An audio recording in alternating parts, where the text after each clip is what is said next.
Hello friends, नोंथांमोननि गेजेराव आं आरो मोनसे गोदान भिडिअनि आपडेट लाबोलायबाय। लोगोफोर, भिडिअखौ जागायनायनि सिगां नोंथांमोना जुदि आंनि चेनेलखौ साबस्क्राइब खालामाखैब्ला अन्नानै साबस्क्राइब खालामदो। लोगोसेनो भिडिअखौ जोबजासिम नायलांदो।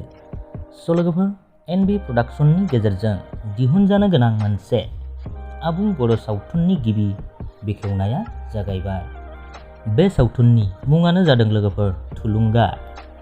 बे सावथुननि डाइरेक्टराव दं गणेश बर', स्ट'रियाव दं तिजु बर', स्क्रिप्टआव दं रबिन्द्र एस। बे सावथुननि प्रडिउसारानो जादों पानान बर', डिअपिआव दं प्रबीन बसुमतारी, एडिटराव दं जिउ खुंगुर। बे सावथुनाव गुबैयै फाव खालामगोन बर'निनो मुंदांखा सासे एक्टर सिमां सैनारि। फावखुंग्रियाव दं प्रियंका, लोगोसेनो मस्ट पपुलार बर' कमेडियान मेन्डेला। लोगोफोर, बे सावथुना थाबैनो मोजाङै मोजां दिहुनजाथों बेखौ जों बयबो आसा खालामबाय।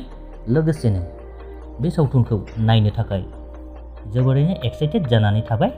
लोगोफोर, बे सावथुननि आपडेटआ बेखिनियानोमोन। भिडिअखौ नायनानै मोजां मोनदोंब्ला लाइक खालामदो, लोगोसे चेनेलखौबो साबस्क्राइब खालामलांदो।